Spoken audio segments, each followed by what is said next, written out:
बिस्मिल्लाहिर्रहमानिर्रहीम। अस्सलाम वालेकुम स्टूडेंट्स। हम एसेट्स और डेप्रिसिएशन का अगला एक एपिसोड हम देख रहे हैं और इसके बाद एक और होगा डेप्रिसिएशन का और यूं ये चैप्टर हमारा कंप्लीट होगा। तो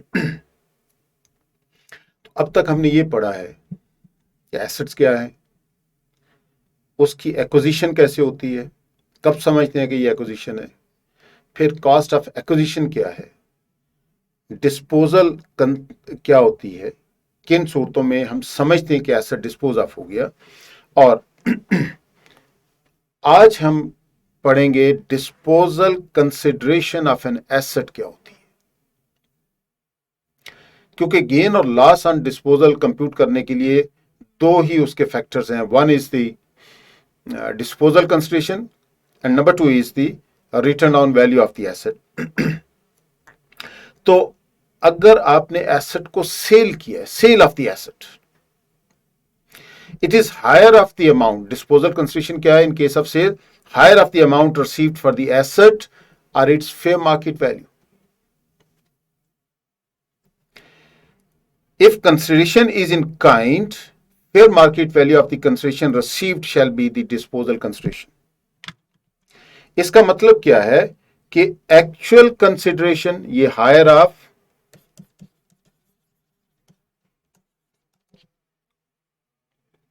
एक्चुअल कंसिडरेशन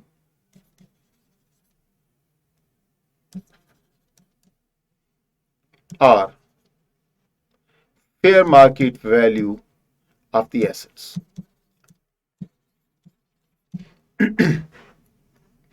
अब एक्चुअल कंसिडरेशन जो है वो कैश हो सकती है या अदर देन कैश हो सकती है।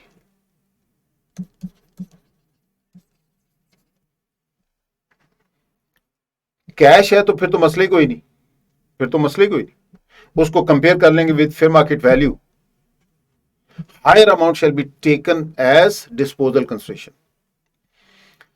लेकिन अगर आपने कैश की जगह पे कोई दूसरा एसेट ले लिया है या कुछ कैश ले लिया और कुछ दूसरा एसेट ले लिया है, तो ये जो दूसरा एसेट लिया है उसकी फेयर मार्केट वैल्यू लेंगे, fair market value.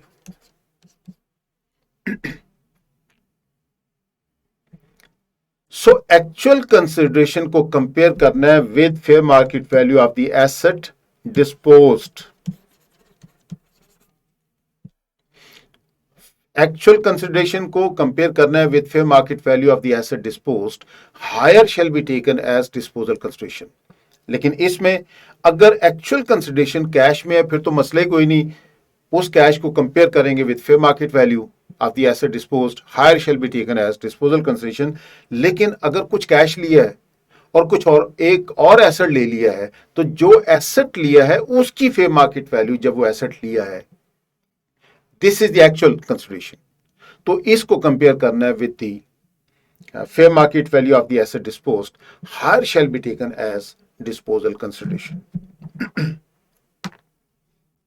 So briefly, actual consideration received or fair market value of the asset disposed, इन दोनों में से जोन सी हायर अमाउंट होगी, that will be taken as disposal consideration of the asset disposed. Clear? अब अगर asset is lost or destroyed, तो फिर क्या कर? इस एसेट को जो चोरी हो गया, तबाह हो गया, किसी एक्सीडेंट की नजर हो गया, कोई आग लग गई, एक्चुअली आपने बेचा नहीं, लेकिन वो एसेट अब आपके पास नहीं रहा, तो इस सूरत में अगर लॉस्ट या डिस्ट्रॉयड एसेट है तो उस एसेट के एवज जो कुछ भी जहां से भी मिल गया हो, that is considered as disposal consideration. और ये कहां से क्या मिल सकता है? उसका स्क्रैप पड़ा हुआ था, सेल्वेज वैल्यू जिसे आप कहते हैं, आपने उसको बेचा, उससे पैसे मिल गए। फिर कोई इंश्योरेंस करवाई हुई थी, वहां से पैसे मिल गए। कोई इंडेमनिटी थी, कोई डैमेजेस थे, सो कहीं से भी कोई पैसा, ये किसी इंश्योरेंस पॉलिसी के हवाले से, इंडेमनिटी या अदर एग्रीमेंट के हवाले से, कुछ सेटलमेंट हुई उसके हवाले से, या कोई जुडिशियल डिसीजन आ गया उसके हवाले से, इस एसेट के इवज जो कुछ भी जहां से भी मिल गया होगा, that will be treated as disposal consideration. फिर asset applied for personal use or discarded to use. हमने डिस्पोजल में यह भी देखा था कि एसेट जो है बेचा नहीं, लेकिन अब खालिस्तन पर्सनल इस्तेमाल में चला गया। हमने पर्सनल एसेट और बिजनेस एसेट पढ़े थे। पर्सनल एसेट जो प्योरली फॉर पर्सनल यूज होता है, और बिजनेस एसेट जो कंप्लीटली या पार्टली फॉर द बिजनेस इस्तेमाल होता है। सो अगर an asset was owned by A business, लेकिन वो फर्ज करें कि उसके डायरेक्टर्स के प्योर पर्सनल इस्तेमाल में, घरेलू इस्तेमाल में चली जाती है चीज, तो कानून के लिहाज से हम उसे डिस्पोजल समझते हैं। और अगर ये डिस्पोजल है तो इसकी डिस्पोजल कंसिडरेशन होनी चाहिए, क्योंकि डिस्पोजल जब भी होगी, गेन और लॉस ऑन डिस्पोजल हमने जरूर कंप्यूट करना है।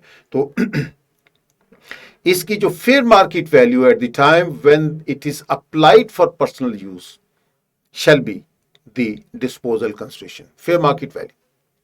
इसी तरीके से एसेट आपने बेचा नहीं, किसी और के पास नहीं गया, लेकिन आपने उसका इस्तेमाल डिस्कार्ड कर दिया, अब वो इस्तेमाल नहीं होता किसी रीजन की बिना पे, अब वो इस्तेमाल नहीं होता, वो आपके पास पड़ा हुआ है, बेचा भी नहीं है, लेकिन टैक्स पर्पसेस के लिए हमने डेफिनेशन में पढ़ा था it is treated as disposal, और इसकी डिस्पोजल कंसिडरेशन भी fair market value of the asset at the time when it is discarded और व्हेन इट इज आपने उसे यूजलेस समझ के एक साइड पे रख दिया, तो फेयर मार्केट वैल्यू। और जो जब गेन और लॉस निकालना है, तो जो इसकी रिटर्न डाउन वैल्यू होगी at the time when it is treated to have been disposed of, वो माइनस कर देंगे फेयर मार्केट वैल्यू से। The difference shall be gain और loss on disposal of the asset. Then collective disposal of assets भी होती है बास का। क्या होता है कि जी ये सारे के सारे एसेट एक कीमत में बेचती है, हर एक की इलादा से कीमत तय किए बगैर a lot of the assets इकट्ठी डिस्पोज ऑफ करती। अब चूंकि टैक्स में आपने हर एसेट का इलादा गेन और लॉस निकालना होता है, तो फिर उस डिस्पोजल कंसिडरेशन को जो कलेक्टिव डिस्पोजल ऑफ एसेट्स में आपने वसूल की, उसको इनकी fair market value of the assets जो डिस्पोज ऑफ किए उसकी बेस पे इसे तकसीम कर देंगे। टोटल कंसिडरेशन रिसीव्ड उसको डिवाइड कर देंगे fair market value of all assets और मल्टीप्लाई करेंगे with fair market value of an asset, जिस चीज की आपने डिस्पोजल कंसिडरेशन निकालनी है, तो ये जो कुछ निकलेगी that will B disposal consideration. Disposal consideration उन एसेट्स की जो इकट्ठे एक ही ट्रांजैक्शन में बेचती है, हर एक एसेट की डिस्पोजल कंसिडरेशन तय किए बगैर, तो जो पैसे कलेक्टिवली आपने इनके वसूल किए, जो डिस्पोजल कंसिडरेशन वसूल की, उसको इन तमाम एसेट्स की जो फेयर मार्केट वैल्यू है उसकी बुनियाद पे आपस में अपोर्शन कर देंगे। अब इस तरीके से हर एक एसेट की डिस्पोजल कंसिडरेशन आ जाएगी, उसकी रिटर्न ऑन वैल्यू आपके पास पहले से मौजूद होगी, वो माइनस करने के बाद गेन और लॉस निकाल लिया जाएगा। लीज्ड एसेट्स,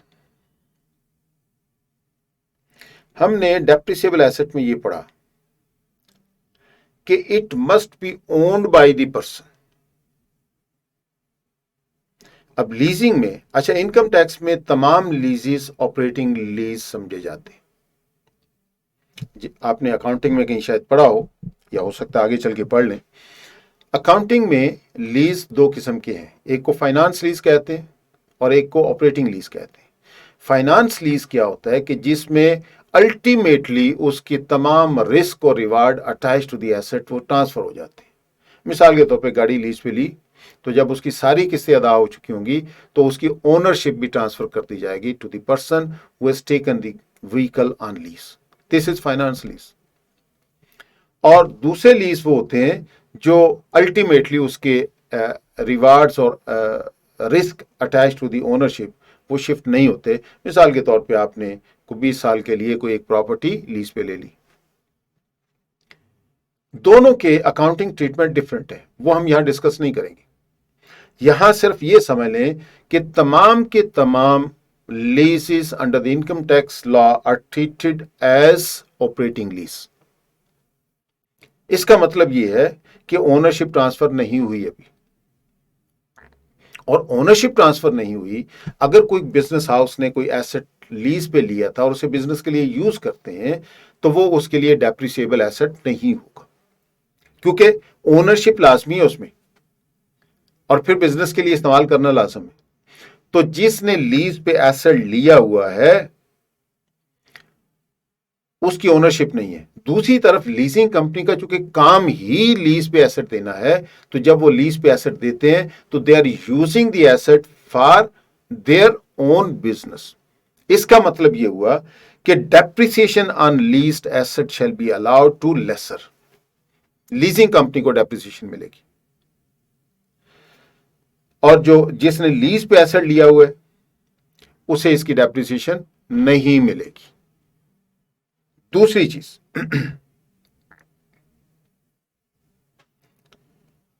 उसे डेप्रिसिएशन कितनी मिलनी है? Up to the lease rental income derived in respect of such asset during the tax year.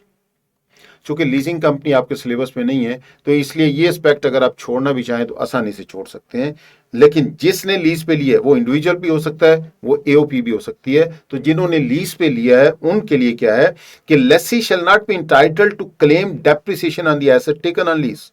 जिसने लीज पे लिया हुआ है, चूंकि he is not up till now owner of the asset, इसलिए उसके लिए डेप्रिसिएबल एसेट नहीं है, तो वो इस पे डेप्रिसिएशन क्लेम नहीं करेगा। इसके बरक्स क्या होगा कि जितनी इंस्टॉलमेंट उसने पे की है, लीज रेंटल उसे कहते हैं, लीज रेंटल, ये जो अक्सात इंस्टॉलमेंट पे की जाती हैं, these are termed as lease rentals. तो lease rentals paid by the lessee shall be allowed as deduction. Accounting में क्या होता है कि एक तो डेप्रिसिएशन अलाउ की होती है, ये जरा ज़हन में रखिएगा कि एक डेप्रिसिएशन अलाउ की होती है, ये लेसी की बात कर रहे हैं, जिसने लीज पे एसेट लिया हुआ है उसके यहां डेप्रिसिएशन, और फिर लीज चार्जेस। ये दो अमाउंट्स प्रॉफिट एंड लॉस को चार्ज की होती हैं अकाउंटिंग, जबकि ये दोनों चार्ज नहीं होनी। इसका मतलब ये हुआ कि जब आपने उसकी इनकम निकालनी है under the income tax law, तो अगर ये चीजें प्रॉफिट एंड लॉस को डेबिट की हुई हैं तो इसको रिवर्स कर दें। इसका मतलब प्रॉफिट कम किया हुआ है उसको ज्यादा कर दें। और लीज रेंटल्स पेड जितनी टोटल किस्त पे की हुई है वो सारी की सारी अलाउ हो जाएगी एज एक्सपेंस। सो इन दो की जगह पे lease rentals paid shall be allowed as deduction. मैं रिपीट करता हूं कि जिसने लीज पे एसेट लिया है, इंडिविजुअल और एओपी के सिलसिले में ये लीज पे एसेट लेने वाले होंगे, ये लीज पे दे नहीं सकते, क्योंकि लीजिंग कंपनी के लिए लाइसेंस लेने के लिए कंपनी होना जरूरी। तो इन्होंने एसेट अगर लीज पे लिया हुआ है तो सिर्फ ये देखना है कि क्या उस एसेट के हवाले से कोई डेप्रिसिएशन तो प्रॉफिट एंड लॉस को चार्ज नहीं की हुई, कोई फाइनेंशियल कॉस्ट लीज चार्जेस जिसे हम कहते हैं वो तो चार्ज नहीं की हुई। अगर ये दोनों चार्ज की हो तो इन दोनों को वहां से इलिमिनेट कर देना है और उसकी जगह पे total amount of the lease rentals paid, जो अक्सात अदा की हैं उनकी total amount is allowed as deduction. So उसकी जगह पे ये हो जाएगा।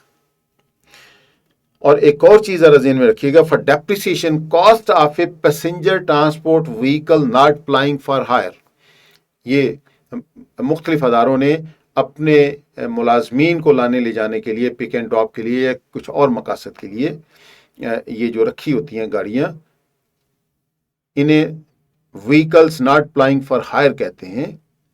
तो इसके लिए मैक्सिमम जो डेप्रिसिएशन अलाउ करनी है वो 2.5 मिलियन है, इससे ज्यादा। इसका मतलब है कि कॉस्ट इसकी cost shall be treated as 2.5 million.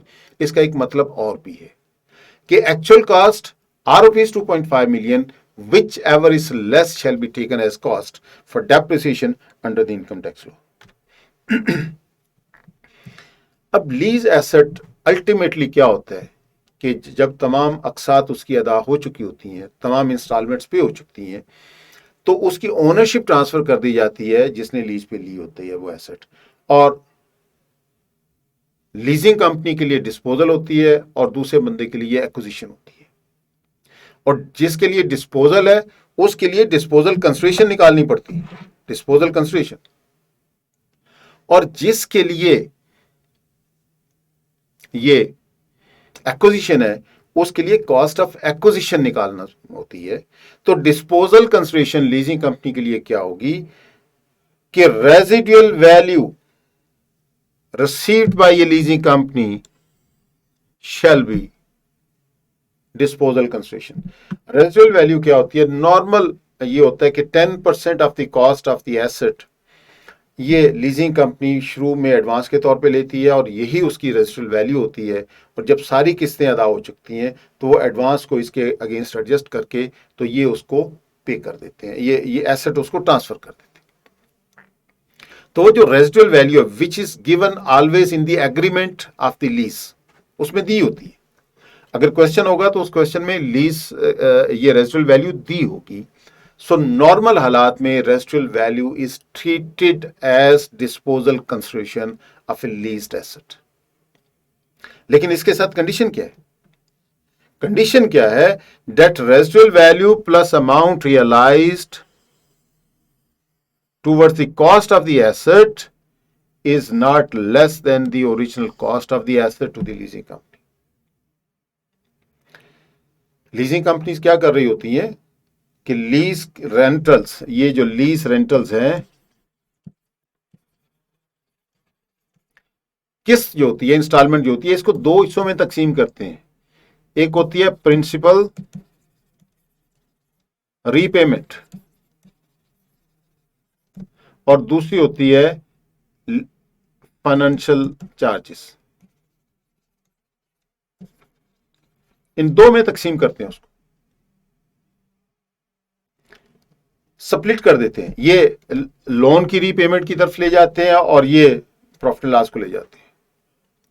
तो ये जो अमाउंट है प्रिंसिपल रीपेमेंट इंस्टॉलमेंट में, ये वाली प्लस रेजिडुअल वैल्यू, अगर ये दोनों मिलके original cost of the asset के बराबर हो जाती हैं या उससे ज्यादा हो जाती हैं, तो then residual value is treated as disposal consideration. और अगर ये दोनों मिलके कम होती हों, फर्ज करें कि रेजिडुअल वैल्यू इज से रुपीज 10,000, प्रिंसिपल अज्यूम करें कि ये 90,000, ये टोटल 1 लाख रुपया हो गया। अब दो पॉसिबिलिटीज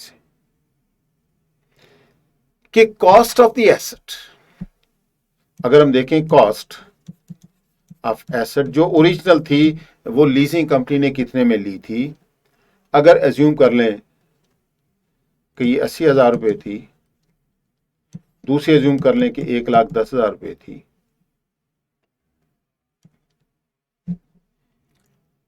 तो हम डिस्पोजल कंसिडरेशन क्या समझेंगे? जो पैसे वसूल किए हैं रेजिडुअल वैल्यू के और प्रिंसिपल के वो हैं 1,00,000 रुपए। अब कॉस्ट ऑफ द एसेट 80,000 है, तो जो रेजिडुअल वैल्यू होगी that is 10,000, this will be taken as disposal consideration. So disposal consideration is treated as residual value is treated as disposal consideration अगर जो रेजिडुअल वैल्यू है प्लस प्रिंसिपल रीपेमेंट है, ये दोनों मिला के original cost of the asset से बढ़ जाएं या उसके बराबर हो जाए। और अगर ओरिजिनल कॉस्ट से कम हो जाए, जैसे हमारी इस एग्जांपल में 1,10,000 रुपये है, तो रेजिडुअल वैल्यू जो है 10,000 प्लस डिफरेंस। डिफरेंस कितना था? कॉस्ट थी 1,10,000 और जो पैसे वसूल किए हैं वो है 1 लाख। इसका मतलब ये कि 10,000 रुपए का डेफिशिएंसी है, तो disposal consideration shall be treated as 20,000।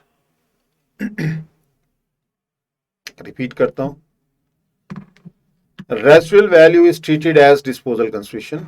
शर्त यह है कि residual value plus principal part of the lease rentals instalment is equal to और more than the original cost of the asset.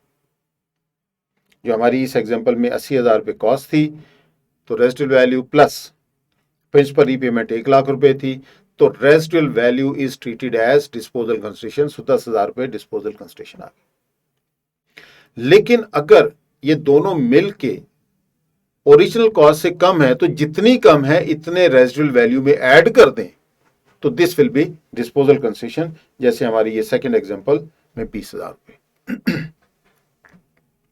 तो this was disposal consideration of a leased asset. अब cast of acquisition कितनी होगी? जिसने lease पे asset लिया हुआ है, जब उसको ट्रांसफर कर दिया जाता है तो उसकी कॉस्ट कितनी होगी?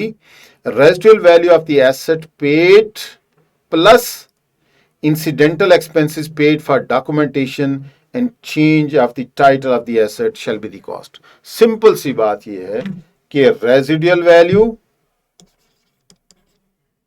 Plus expenses on bringing to usable condition,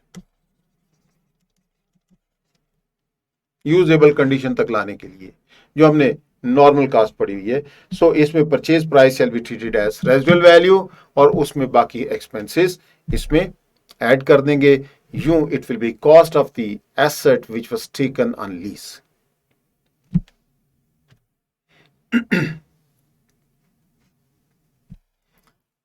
Then cost and disposal value in non-arm's length transaction. Arm's length transaction accounting term है, नॉन आर्म्स लेंथ ट्रांजैक्शन भी अकाउंटिंग टर्म है। इसके मुताबिक दो नॉलेजेबल पर्सन जिन्हें मार्केट की पूरी खबर पता हो and they are willing to buy and sell a particular article, अगर वो दो नॉलेजेबल पर्सन हैं जिन्हें मार्केट की कंडीशन भी पता है, तो वो अगर काम कर रहे होते हैं तो that is termed as arm's length transaction. इसके हट के अगर कुछ हो तो फिर नॉन आर्म्स लेंथ ट्रांजैक्शन। अगर ऐसी कोई सूरत है जिसमें एसेट एक्वायर किया है या डिस्पोज ऑफ किया है, तो इन तमाम सूरतों में fair market value of the asset at the time of transaction, आपने डिस्पोज ऑफ किया या एक्वायर किया, शेल बी द कॉस्ट अगर एक्वायर किया है, एंड डिस्पोजल कंसिडरेशन अगर डिस्पोज ऑफ किया है, for the buyer and the seller. So non arm's length transaction में fair market value is treated as disposal consideration of the seller and cost for the buyer. Non recognition of gain और loss on disposal. Normal क्या है कि हमने gain और loss on disposal compute करना होता है, लेकिन कुछ सूरतें ऐसी हैं जिसमें गेन और लॉस कंप्यूट नहीं करते। अच्छा, एक लम्हे के लिए गौर करें कि एसेट डिस्पोज ऑफ हो गया, उस पे गेन और लॉस कंप्यूट नहीं करना, राइट ऑफ करना है किताबों में, तो क्या होगा? जिस वैल्यू पे सेलर के पास पड़ा होगा, हम समझेंगे कि यही उसकी डिस्पोजल कंसिडरेशन है। अगर उसकी रिटर्न डाउन वैल्यू 100 रुपए पड़ी हुई थी, तो समझेंगे कि 100 में डिस्पोज ऑफ कर दिया, और अगले बंदे के बारे में जिसके पास वो एसेट गया है, समझेंगे कि उसने इसी वैल्यू पे एक्वायर कर लिया, जिस वैल्यू पे ये सेलर या जिसने डिस्पोज ऑफ किया, सेल तो उसने नहीं की, जिससे डिस्पोज ऑफ हो गया है। तो किन सूरतों में करते हैं? गेन और लॉस को हम कंसीडर नहीं करते, कंप्यूट नहीं करते। If the disposal is between spouses under an agreement to live apart, ज़ौजैन अलहदा होते हैं और एक किसी एग्रीमेंट के नतीजे में एक दूसरे को एसेट देता है, तो इस पे गेन और लॉस कंप्यूट नहीं करना। Then it is disposal by reason of a transmission of asset to an executor or beneficiary on the death of the person. Transfer कहते हैं जहां किसी एग्रीमेंट के नतीजे में कंसिडरेशन प्रॉपर जो होती है उसके नतीजे में एक से दूसरे को एसेट चला जाता है, और ट्रांसमिशन कहते हैं जब किसी लीगल प्रोविजंस की एप्लीकेशन की बिना पे एसेट एक बंदे से दूसरे के पास चले जाते हैं। और कॉमन क्या है कि अगर कोई बंदा मर जाता है तो उसके एसेट उसके लवाहिकीन में चले जाते हैं। This is transmission of the asset. तो इस सूरत में भी गेन और लॉस कंप्यूट नहीं करना।